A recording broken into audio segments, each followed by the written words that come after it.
अच्छे होंगे बच्चों और अच्छे तरीके से आप लोग अपनी पढ़ाई कंटिन्यू कर रहे होंगे। जैसा कि आप सभी को पता है कि आज हम सभी लोग न्यूमेरिकल क्लास करने वाले हैं।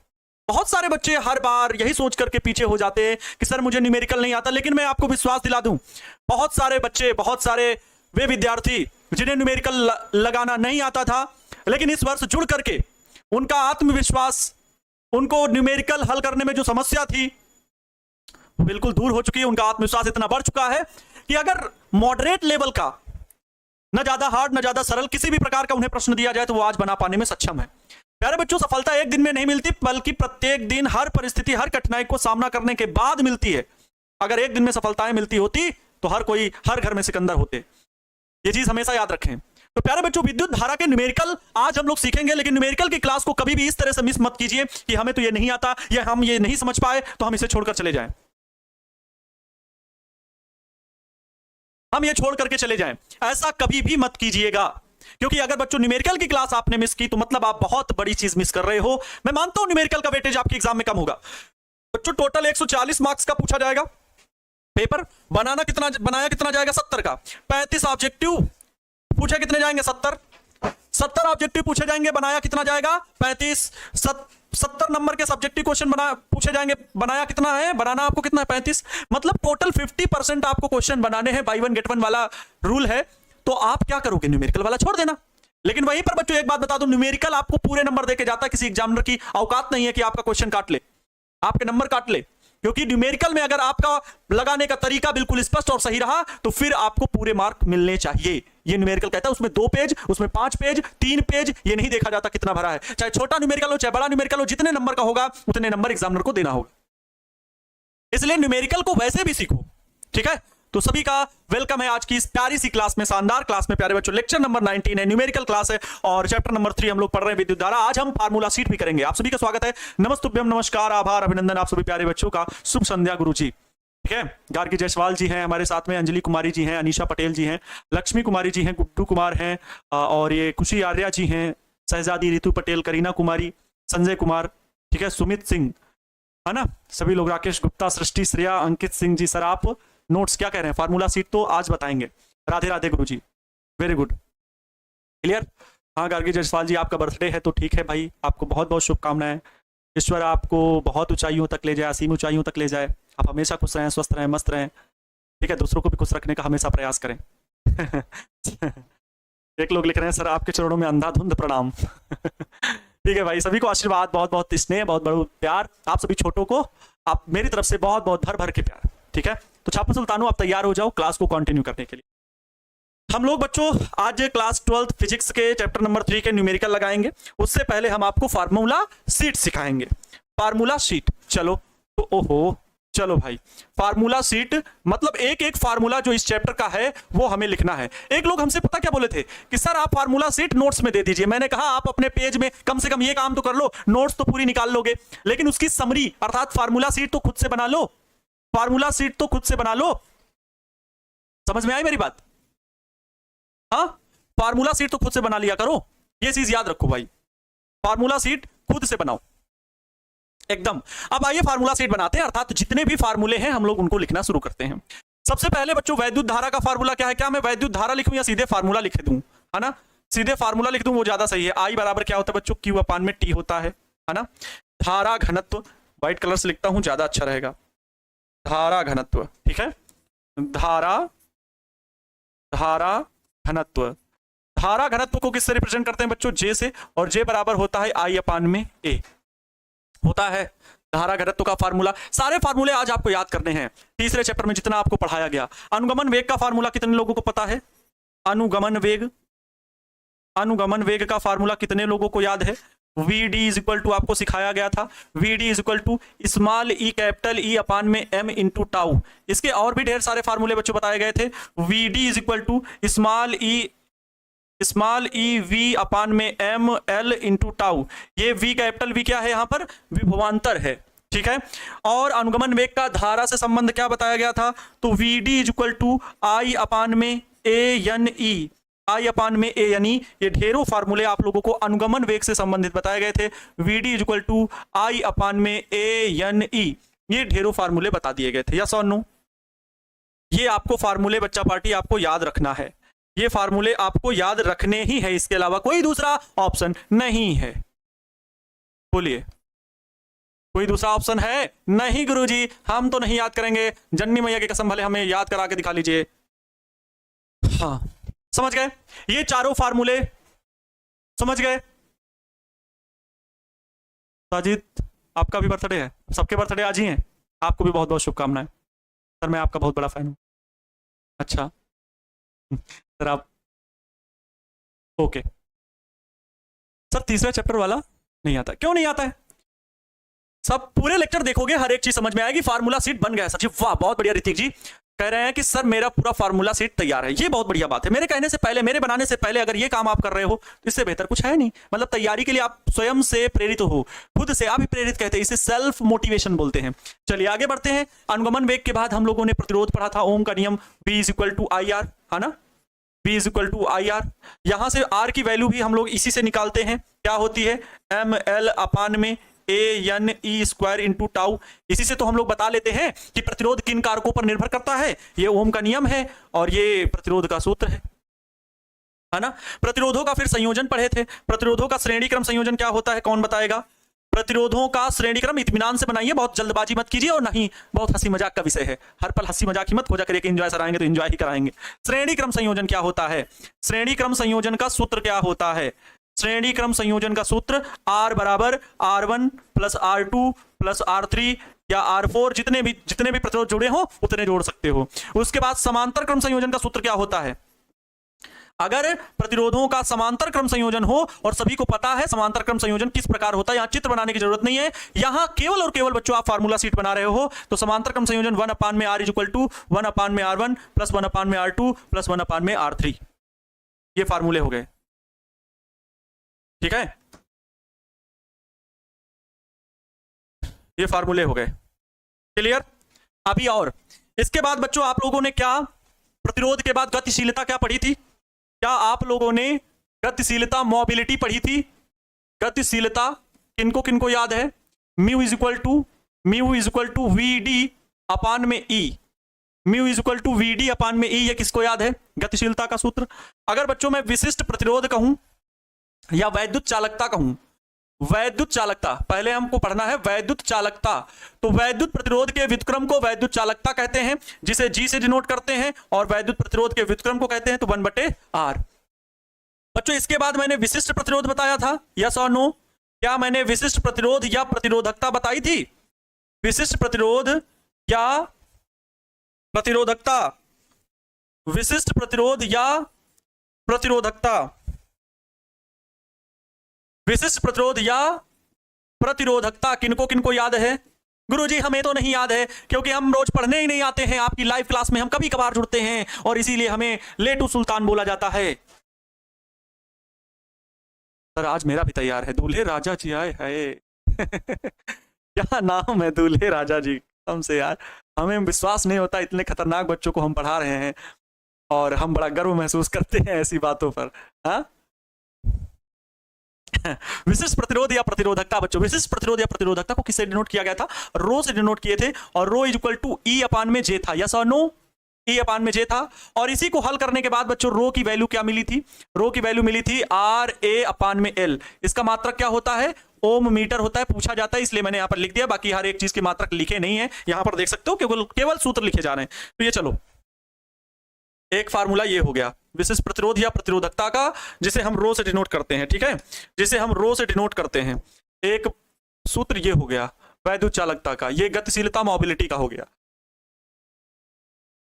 देखते जाओ सारे फार्मूले हैं, और फार्मूला सीट इसी तरह तैयार करनी है, ओवरऑल पूरा रिवीजन हो जाएगा, ओवरऑल पूरा रिवीजन हो जाएगा। सर हमारे पीछे का सब छूट गया है, आज ज्वाइन हुए हैं, अच्छा कोई बात नहीं, लेकिन रेगुलर जुड़ो अब।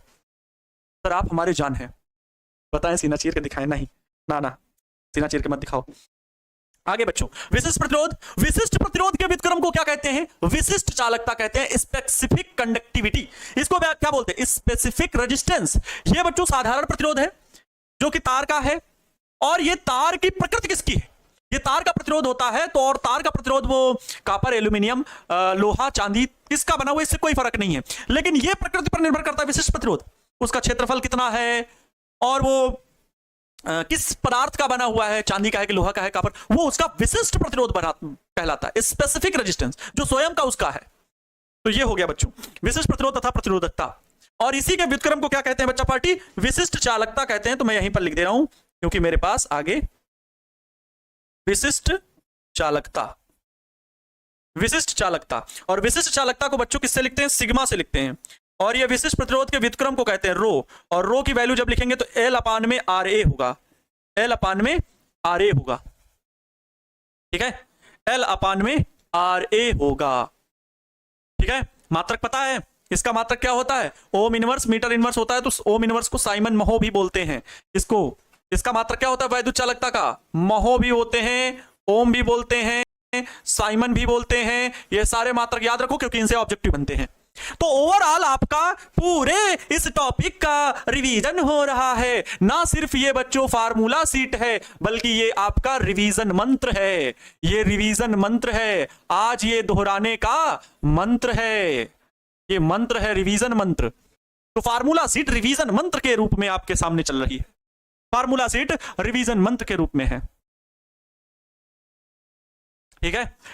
चलो तो इतनी बात समझ में आ गई। किसी को कोई फार्मूला सीट में यहां तक की दिक्कत? क्या आपको पहले से ये सारे सूत्र याद हैं? किसी को कोई दिक्कत? यस सर कमेंट बॉक्स में है भाई, जल्दी से जल्दी बताइए। यस सर कमेंट बॉक्स में आना चाहिए। आज कमेंट बॉक्स में इसलिए सारी चीजें बात हो रही है कि उसका रीजन है कि बच्चों चैप्टर खत्म हो चुका है, तो इन सब बातों को आप पहले से पढ़े हो, याद है, कुछ इनके बारे में जानते हो, तो उसके लिए मैं कमेंट में जानना चाहता हूं। यस सर, यस सर, भगवान से बढ़कर है। Okay no problem sir, no problem, no problem, okay very good. अरे भाई क्या हो गया? नो प्रॉब्लम गुरुदेव। चलो इसके बाद बच्चों क्या, इतने तक फार्मूले हो गए, इतने तक फार्मूले हो गए। इसके बाद क्या? एक प्रतिरोध से संबंधित बच्चों एक फार्मूला मैंने लिखाया नहीं, एक मैंने प्रतिरोध से संबंधित फार्मूला लिखाया नहीं क्योंकि उससे ज्यादा इंपॉर्टेंट नहीं है, लेकिन न्यूमेरिकल में पूछा जाता है। तो एक इंपॉर्टेंट फैक्ट बच्चों याद रख लीजिएगा, ये बहुत इंपॉर्टेंट फैक्ट है, मैं यहां पर आपको बता दे रहा हूं। एक इंपॉर्टेंट पॉइंट है जिसे आप लोगों को थ्योरी से संबंधित बात में ही लिख लेना चाहिए था, लेकिन मैं यहां पर आपको बता रहा हूं। खैर कोई नहीं, जब याद आए तभी बता देना चाहिए, है ना, जब याद आए तभी बता देना चाहिए। इंपॉर्टेंट पॉइंट बच्चों क्या है? देखो अगर ये आपके पास कोई बच्चों चालक है, ठीक है, ये कोई चालक है और इस चालक का ये क्या है बच्चों? ये कोई चालक है, ध्यान से सुने। इस चालक का प्रतिरोध है अपना, बिल्कुल कोई दिक्कत वाली बात नहीं है। लेकिन यदि चालक का प्रतिरोध, ध्यान से सुने, यदि किसी तार का प्रतिरोध बच्चों, तार का प्रतिरोध, यदि किसी तार का प्रतिरोध 0 डिग्री सेल्सियस पर, 0 डिग्री सेल्सियस पर R0 हो, मतलब कोई भी मान हो 0 डिग्री सेल्सियस पर, उसका कोई भी मान हो, R0 बोलो या R0 हो, तथा T डिग्री सेल्सियस पर, भाई ताप बढ़ाए तो उसका प्रतिरोध बदलेगा।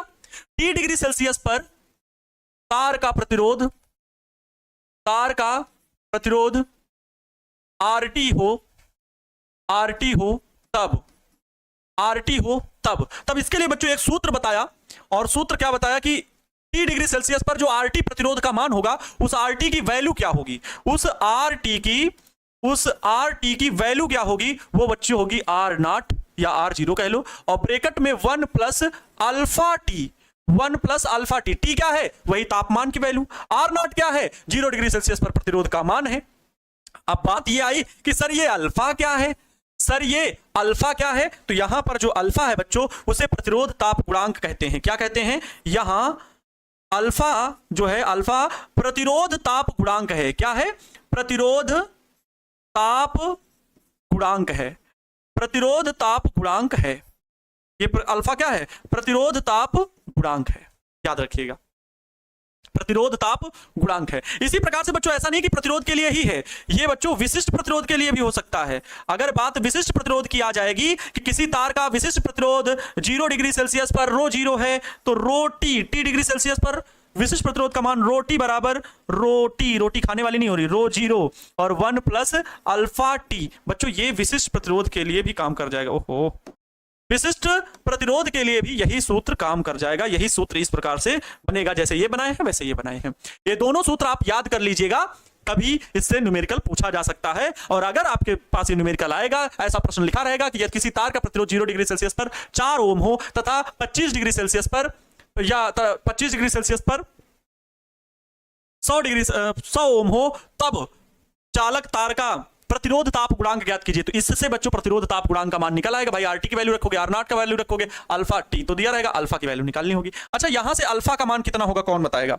यहां से अल्फा बराबर क्या होगा? प्रतिरोध ताप गुणांक। किसी भी पदार्थ का प्रतिरोध ताप गुणांक निकालना है तो क्या होगा बच्चों? देखो ये आर नॉट इसमें गुणा होगा तो आर नॉट इससे आ जाएगा आर टी माइनस का आर नॉट और फिर बटे में आएगा अल्फा रोकेंगे और R nought into T, R nought into T ये बच्चों होगा,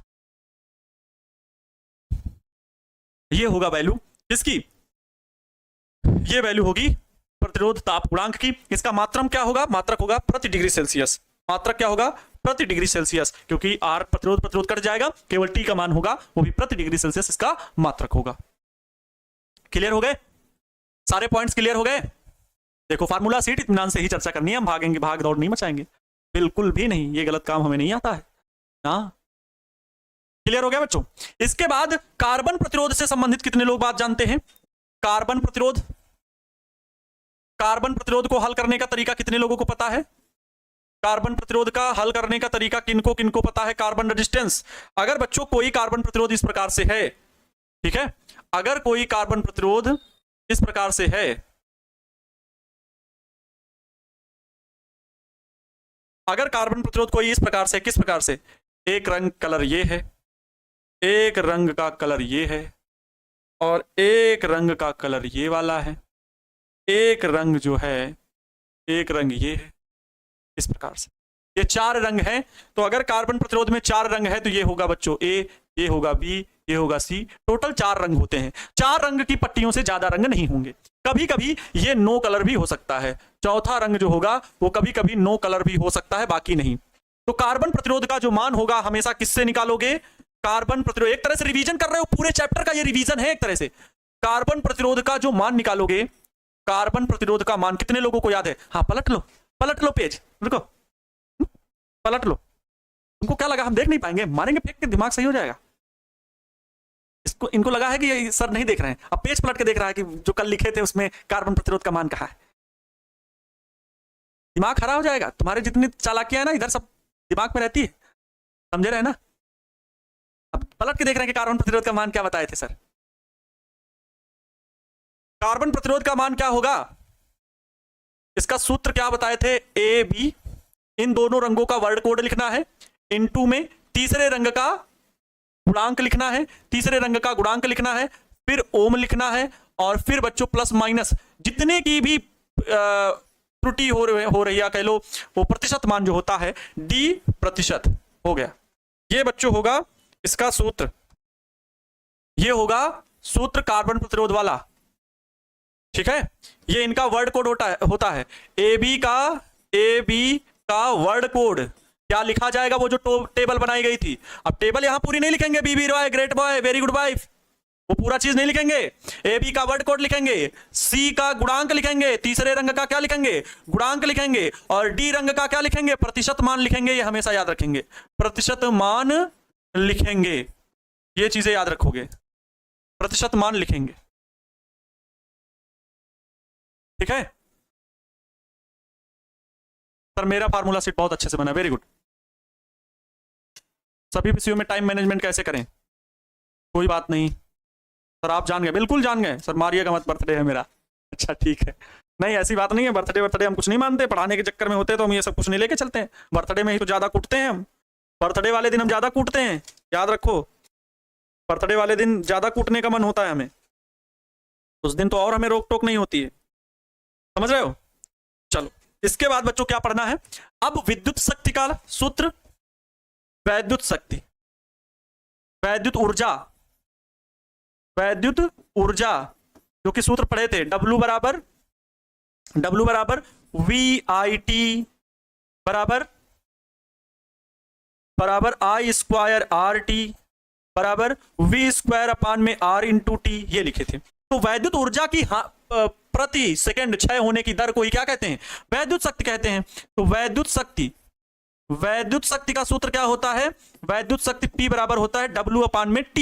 इसको किस में मापते हैं? वाट में मापते हैं। इस प्रकार से P के कितने फार्मूले बन जाएंगे? P बराबर, सब में बच्चों T से भाग देंगे ना तो T हट जाएगा, बाकी सब कुछ रहेगा। P बराबर VI रहेगा, P बराबर आई स्क्वायर आर रहेगा और P बराबर V स्क्वायर अपान में आर रहेगा, V स्क्वायर अपान में आर रहेगा। इन सूत्रों की जरूरत बहुत जगह पड़ेगी बच्चा पार्टी, इन सूत्रों की जरूरत जो है बहुत जगह पड़ने वाली है, खास करके इसकी जरूरत तो बहुत जगह पड़ेगी। ये बहुत ज्यादा इंपॉर्टेंट है, लिख लीजिए, ये बहुत ज्यादा इंपॉर्टेंट है। इसकी जरूरत आपको ऑब्जेक्टिव में भी मिलेगी, सब्जेक्टिव में भी मिलेगी। इसकी जरूरत ऑब्जेक्टिव में भी मिलेगी और सब्जेक्टिव में भी मिलेगी।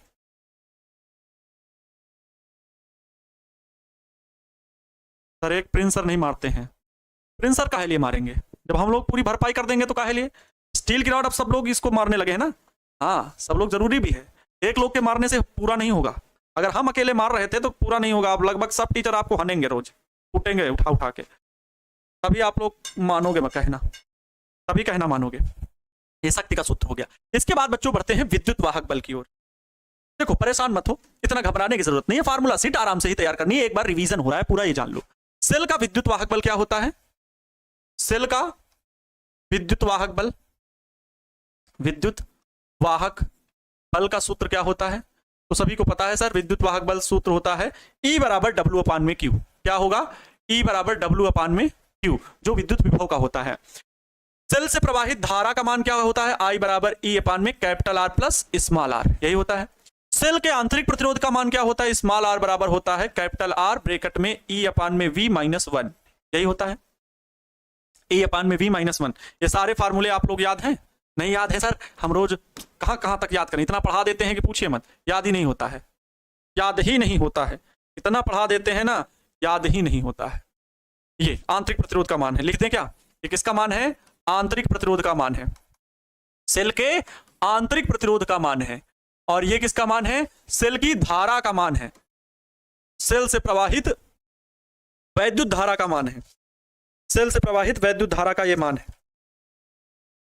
ठीक है, सेल से प्रवाहित वैद्युत धारा का मान है। नहीं याद है तो बड़ी गलत बात है अगर नहीं याद है। बच्चों जब सेल द्वारा धारा प्रवाहित की जा रही हो, सेल से परिपथ में धारा प्रवाहित हो रही हो, सेल से परिपथ में धारा प्रवाहित की जा रही हो, प्रवाहित हो रही हो, अर्थात सेल निरावेशित हो रहा हो रही हो, अर्थात सेल निरावेशित हो रहा हो, अर्थात सेल क्या हो रहा हो, सेल निरावेशित हो रहा हो, निरावेशित हो रहा हो, सेल निरावेशित हो रहा हो, तो उसके लिए बच्चों हम क्या लिखते हैं, E is equal to V is equal to E plus I R, E plus I R. और अगर परिपथ में सेल बच्चों उससे क्या किया जा रहा हो, धारा प्राप्त की जा रही हो, या सेल को आवेशित किया जा रहा हो, मतलब सेल को चार्ज किया जा रहा है, यदि सेल को आवेशित किया जाए, आवेशित, यदि सेल आवेशित हो रहा हो, यहां पर ये सीधे लिख देंगे, यदि सेल आवेशित हो रहा हो, और आवेशित होने का मतलब समझते हो ना, चार्ज हो रहा है, तो V is equal to, sorry ओहो गलत हो गया, कोई बोला गलत, कोई गलत बोला, नहीं गलत बोला है, एकदम गलत बात है। निरावेशित का मतलब होगा बच्चों V is equal to E minus I R, और आवेशित होने का मतलब होगा V is equal to E plus I R, ठीक है, ये होगा। आवेशित मतलब बच्चों चार्ज हो रहा है, क्या हो रहा है, चार्ज, और निरावेशित का मतलब डिस्चार्ज, जैसे आपका फोन डिस्चार्ज हो रहा होगा, कुछ लोग तो चार्जिंग में लगा के देख रहे होंगे, वो भी बहुत महापुरुषों की श्रेणी में आते हैं वो सब। ये हो गया एक सूत्र ये, और एक ये सूत्र, दोनों ही सूत्र आपको याद रखने हैं, दोनों ही सूत्र आपको याद रखने हैं। सर हम गलत बोलना चाहते थे लेकिन कंफ्यूजन में, बहुत कंफ्यूजन है तो है, पूरी जिंदगी में कंफ्यूजन है तो है, हाँ? ये फार्मूले हो गए। इसके बाद बच्चों सेलों का संयोजन भी है, ये तो हो गया सेल से संबंधित बातें हो गई। इसके बाद सेलों का संयोजन है ना, किरचॉफ के नियम, ठीक है, सेलों के संयोजन और किरचॉफ के नियम से संबंधित बातें नहीं लिखनी है, हो गया लगभग, ये सूत्र ज्यादा इंपॉर्टेंट थे। इसके बाद सेलों के संयोजन और इनसे संबंधित बातें नहीं है। किरचॉफ के लिए दो नियम है, sigma I is equal to 0, और एक नियम है sigma V is equal to 0, जिसे हम sigma E is equal to sigma I R भी लिख सकते हैं। ये किरचॉफ के दोनों नियम वाले सूत्र हैं, इन दोनों नियमों को आप याद रखिएगा, जरूरत पड़ सकती है। ठीक है, इनकी भी जरूरत कहीं ना कहीं पड़ सकती है। और सेलों के संयोजन संबंधित कोई सूत्र आपको याद रखने की जरूरत नहीं है, सेलों से संबंधित सूत्र याद रखने की जरूरत नहीं है। किरचॉफ और व्हीटस्टोन ब्रिज क्या होता है, P/Q बराबर R/S होता है, ये सूत्र आप याद रखें। किरचॉफ के नियम से संबंधित बहुत जरूरी चीज है, किरचॉफ के नियम से संबंधित, किरचॉफ के द्वितीय नियम से संबंधित लूप को हल करने के नियम याद रखें, संबंधित लूप को हल करने के नियम याद रखें, बहुत जरूरी है। मैं यहां लिखूंगा नहीं, अब वो सारे नियम लिखूंगा नहीं, लेकिन हल करने के नियम याद रखें, हल करने के नियम याद रखें। किरचॉफ के द्वितीय नियम से संबंधित लूप को हल करने के नियम याद रखें। ये बच्चों किसका सिद्धांत है, ये व्हीटस्टोन बोल लो, और या इसी पर आधारित मीटर ब्रिज, व्हीटस्टोन या मीटर सेतु का सिद्धांत बोल लो, मीटर सेतु इसी पर बेस्ड है। अगर विभव मापी का कहें तो विभव मापी होता है तार के सिरों का विभवांतर उसकी लंबाई के अनुक्रमानुपाती होता है। तो ये किसका कॉन्सेप्ट है, ये है विभव मापी का कॉन्सेप्ट। इसके अलावा आपको इस चैप्टर में और कुछ पढ़ना ही नहीं था, इसके अलावा आपको इस चैप्टर में कुछ पढ़ना ही नहीं था। बच्चों मैंने अभी तक जो बातें की हैं एक बार मैं आपको रिवाइज करता हूं, फिर चलता हूं प्रश्नों की ओर। पहला मैंने विद्युत धारा का सूत्र बताया, फिर दूसरा धारा घनत्व का, तीसरा अनुगमन वेग, एक तरफ से सारी चीजें क्लियर कर लेते हैं। चौथा बच्चों प्रतिरोध से संबंधित, पांचवा भी सूत्र प्रतिरोध से संबंधित था, छठवां प्रतिरोध से संबंधित, सातवां प्रतिरोध से संबंधित, आठवां गतिशीलता का सूत्र था, नौवां वैद्युत चालन का सूत्र था, 10वां विशिष्ट प्रतिरोध का सूत्र था, 11वां विशिष्ट चालकता का सूत्र था। इसके बाद 12वां नंबर सूत्र बच्चों विशेष स्थिति के लिए प्रतिरोध के दो स्थितियों में ताप में प्रतिरोध दिए गए हो तब उसके लिए ताप प्रतिरोध किसी विशेष पर, और इसी से निकाला गया ये सूत्र। तो 13 नंबर ये सूत्र हो गया। इसके बाद बच्चों हमने ये सूत्र बताया जो कि आप लोगों को याद रखना है, सॉरी ये हो गया 14 नंबर सूत्र, ये हो गया 15 नंबर सूत्र, ठीक है, ये हो गया 16वां नंबर। इसके बाद प्रतिरोध सेल के विद्युत वाहक बल के लिए, सेल के विद्युत वाहक बल का सूत्र, सेल का आंतरिक प्रतिरोध और धारा का सूत्र, आंतरिक प्रतिरोध और धारा का सूत्र भी सेल आवेशित होना निरावेशित होना दोनों स्थितियों के लिए। इसके बाद ये किरचॉफ के नियम से संबंधित बात है, किरचॉफ के नियम से संबंधित बात है। तो 22 पॉइंट कुल मिला के मैं यहां पर यह बताना चाह रहा हूं, ये कोई नंबरिंग करना मेरा उद्देश्य नहीं था, मेरा नंबरिंग करने का उद्देश्य यह था कि 25 पॉइंट हैं टोटल इस चैप्टर में, 25 पॉइंट हैं और 25 हेडिंग। अगर आप एक नजर में रिवाइज ये करना चाहते हो कि हमने इस चैप्टर में पढ़ा क्या क्या था, तो आप अगर फार्मूला सीट बना के रखोगे तो एक बार लेके बैठोगे ना तो रिवीजन कर चुके, ठीक है। लेकिन अब आपको आता क्या क्या है एक बार उसमें देखो, इसको कहो हाँ ये तो आता है, डेरिवेशन आता है इसका, आगे बढ़ो आगे बढ़ो आगे बढ़ो, ऐसे टिक करके आप खुद को रिवाइज करा सकते हो कि हमें ये चीजें आती हैं, है ना। जैसे इसकी चर्चा हो रही, क्या आपको विभव मापी के सारे कॉन्सेप्ट आते हैं? हाँ आते हैं। एक बार रिवाइज करो, 5 उपयोग पढ़े, 5 में 2 प्रतिरोधों की तुलना, 2 विद्युत वाहक बलों की तुलना करना, सेल का आंतरिक प्रतिरोध ज्ञात करना, ये ज्यादा इंपॉर्टेंट है। ये क्या आते हैं आपको? हाँ आते हैं। अगर मन में चलेगा ना, क्योंकि आपने रिवाइज कर रखा है, पढ़ रखा है अच्छे से डेरिवेशन, तो वो चीजें आती है। तो बस इस सूत्र से आपकी सारी चीजें क्लियर हो गई। कॉन्सेप्ट ये क्या व्हीटस्टोन से मीटर से के सारे कॉन्सेप्ट आते हैं? हाँ इस सूत्र से क्लियर हो गए। क्या किरचॉफ के 2-3 नियम के सारे नियम आपको पता है हल करने के? तो इस सूत्र से क्लियर हो गए। प्रथम नियम। इस प्रकार से बच्चों आप लोगों को एक फार्मूला सीट हमेशा तैयार करके रखनी, खुद से बना करके, जिससे कि आप बाद में रिवाइज कर सकें और एक नजर में फार्मूला देखते रहे। हर मतलब सैटरडे को, फ्राइडे को, आप सप्ताह में 2-3 दिन जरूर देखिए, जिससे कि आपको फार्मूला याद रहेगा। तो कोई भी न्यूमेरिकल अगर पूछा जाएगा तो आप बता पाओगे। जैसे अब आपके सामने बच्चों आ रहे हैं न्यूमेरिकल, आपके सामने आ रहे हैं न्यूमेरिकल, जैसा कि ये पहला क्वेश्चन है। आइए अब न्यूमेरिकल हल करना है बच्चों, क्योंकि समय भी देखना है। न्यूमेरिकल है आपके सामने, ये देखना है, बहुत बढ़िया प्रश्न है। और प्रश्नों को हल करते समय एक बात हमेशा याद रखना बच्चों, एक बात आप हमेशा याद रखोगे। क्या? सबसे पहले प्रश्न को ध्यानपूर्वक पढ़ लेंगे। किसी कार की संचायक बैटरी, कोई कार है बच्चों जिसमें बैटरी तो लगी हुई होती है, किसी कार की संचायक बैटरी का विद्युत वाहक बल जो है वो 12 वोल्ट है, ठीक है। कार की बैटरी जो रखी हुई है कार में, उसका विद्युत वाहक बल क्या है? विद्युत वाहक बल, ये कॉन्सेप्ट क्या सिखाया सर ने? हाँ एंजॉय सर ने ये चीज बताई है आपको, ये आपके सिरखान ने बताई है। क्या कि बैटरी के जो, अगर उससे धारा प्रवाहित नहीं हो रही है, केवल बैटरी रखी है, तो उसमें विद्युत वाहक बल लिखा होता है, वही सेल का विद्युत वाहक बल होता है, वो नहीं बदलता है।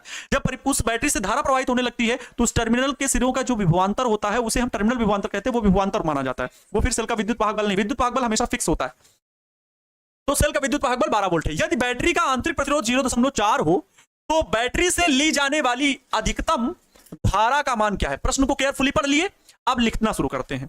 अब प्रश्न को हल कैसे करना है? मान लो एग्जाम में प्रश्न है तो आप कैसे लिखोगे? एग्जाम में इस प्रकार से लिखोगे, हल लिखोगे, है ना, प्रश्नोत्तर संख्या वगैरह डाल के फिर हल लिखोगे, और यहां पर लिखोगे प्रश्नानुसार दिया गया है, प्रश्नानुसार दिया गया है, प्रश्नानुसार दिया गया है प्रश्नानुसार दिया गया है, क्या दिया गया है? प्रश्नानुसार दिया गया है बैटरी का विद्युत वाहक बल E बराबर 12 वोल्ट। ठीक है। बैटरी का आंतरिक प्रतिरोध स्मॉल r बराबर 0.4 ओम। ठीक है।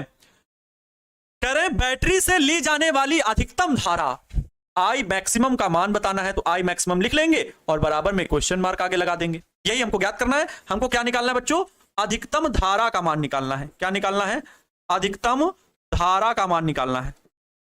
अधिकतम धारा का मान हमें निकालना है, जबकि हमें विद्युत वाहक बल, आंतरिक प्रतिरोध, ये सब चीजें दी गई हैं, कोई दिक्कत नहीं है। सबसे पहली चीज ये नोट पॉइंट में यहां पर जरूर जिक्र करोगे कि जब अधिकतम धारा होगी परिपथ की, यहीं पर बच्चे कंफ्यूज कर जाएंगे। अगर बच्चों मैं यहां पर आपको बता दूं, पहले लिख ही देता हूं कि अधिकतम धारा, सेल से प्रवाहित धारा का सूत्र क्या होगा? सेल से, कोई भी सेल हो, बैटरी हो, सेल से प्रवाहित धारा, सेल से प्रवाहित धारा का मान क्या होगा? कितने बच्चों को पता है? सेल से प्रवाहित धारा I की वैल्यू क्या होती है? कितने बच्चों को पता है? अभी लिखा था सूत्र। अब यही चीज है फार्मूला सीट, अगर आप अब वहां फार्मूला सीट में नहीं जाएंगे, याद रखिए I बराबर कैपिटल E अपान में capital R plus small r। क्या यही सूत्र पढ़े हो?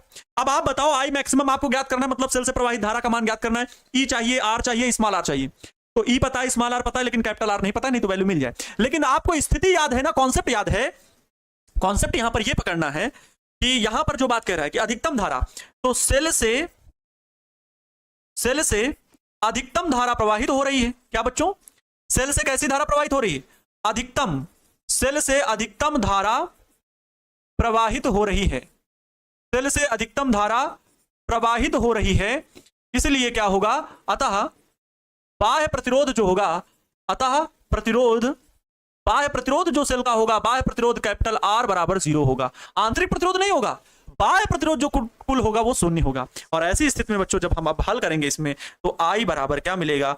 I maximum is equal to capital E की वैल्यू कितनी है? 12 है, बटे में कैपिटल R 0 है, प्लस में स्मॉल r 0.4 है। इस प्रकार से आगे मिल जाएगा 12 बटे 0.4, हल करेंगे दशमलव हटा के 0, 4 3 12, 30 एम्पियर की धारा हो जाएगी।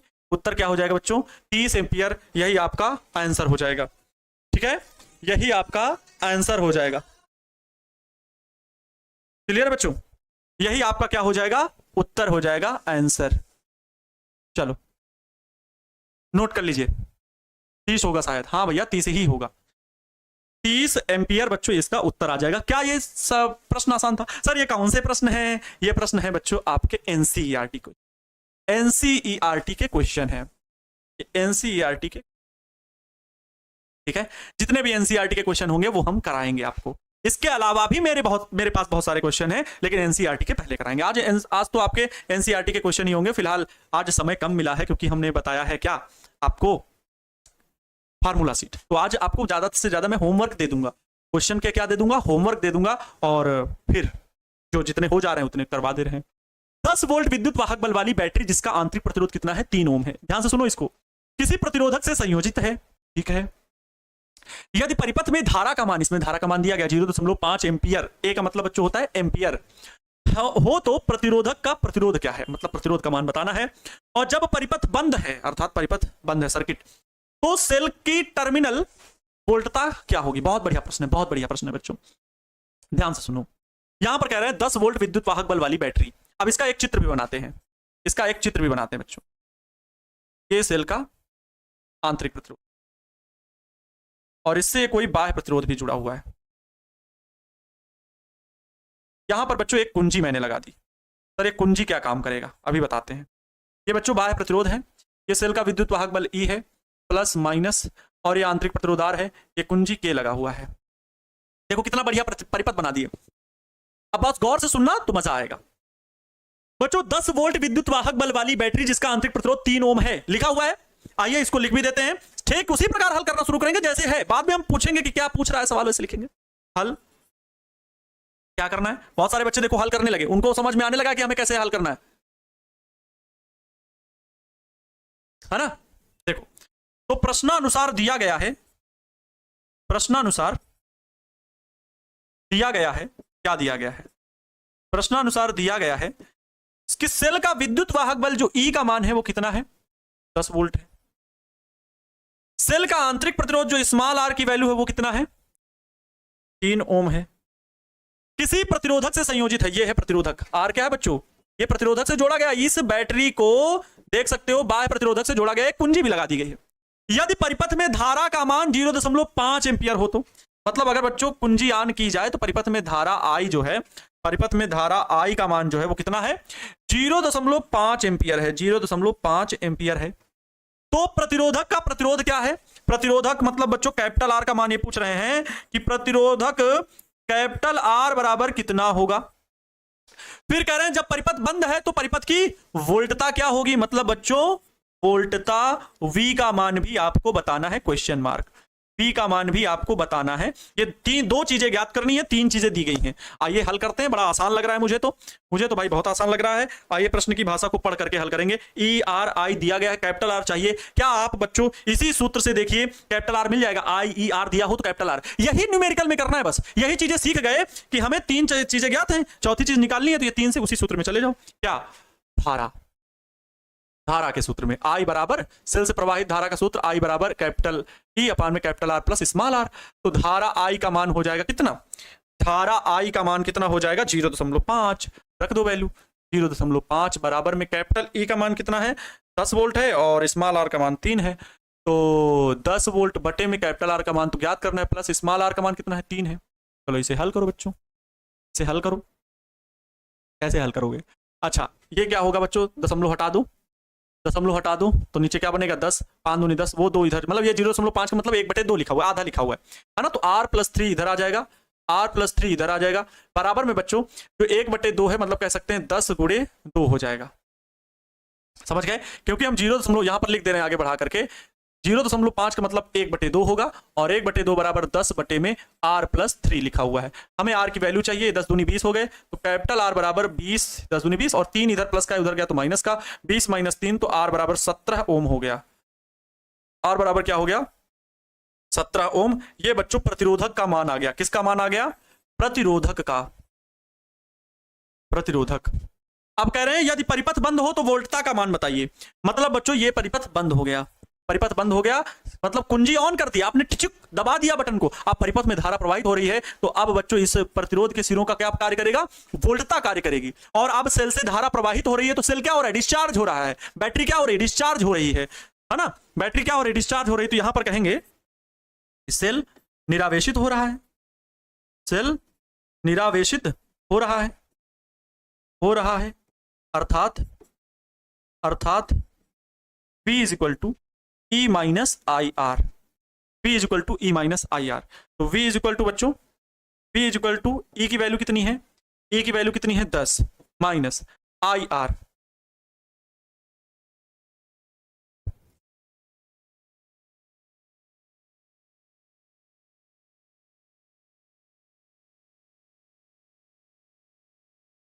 सही तो है ना, कैपिटल R का मान ज्ञात कर लिए और I की वैल्यू कितनी आई है, I की वैल्यू बच्चा पार्टी कितनी दी गई है,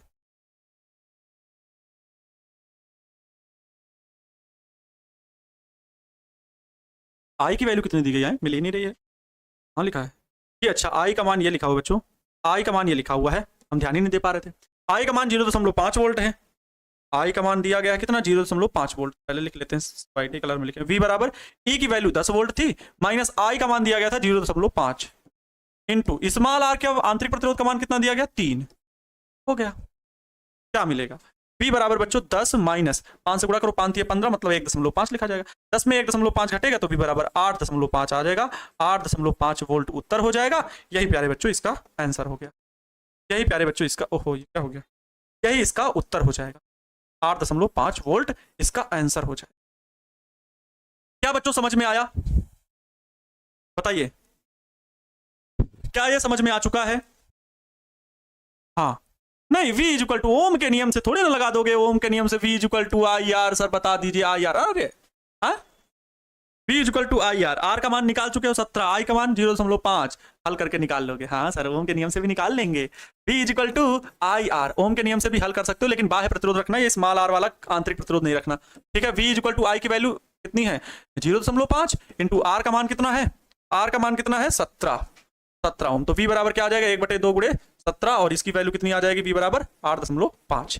ये दूसरा तरीका हो गया। ये दूसरा तरीका हो गया। लेकिन बच्चों ये चीज याद रखो, आप ये तरीका भी अपना सकते हो जब सेल से सेल निरावेशित हो रहा है, और इसलिए इस प्रक्रिया को अपनाना है क्योंकि आंतरिक प्रतिरोध भी दिया गया है, विद्युत वाहक बल भी दिया गया है। ऐसा नहीं है कि आप एग्जाम में ये लिख दोगे तो गलत कर देगा, नहीं भैया, ये भी बिल्कुल सही है, बिल्कुल सही है। लेकिन मैं आपको हर तरीके से सिखाना ये चाहता हूं कि एग्जाम में कभी कभी वैल्यू नहीं दी गई है, कुछ डिफरेंस दिया जा रहा है, सेल निरावेशित होने की जगह चार्ज भी हो रहा है, कुछ भी बातें आ रही हैं, तो आप इन सूत्रों की मदद से भी हल करते रहो। नेक्स्ट, ठीक है, नेक्स्ट क्वेश्चन, नेक्स्ट क्वेश्चन। अब इन क्वेश्चंस को थोड़ा सा आप लोग होमवर्क में भी कितना टाइम हुआ है आज, क्योंकि मुझे क्लास भी आगे लेना है भाई, है ना, 55 हो गया। खैर देखिए, लगा लीजिएगा इसको।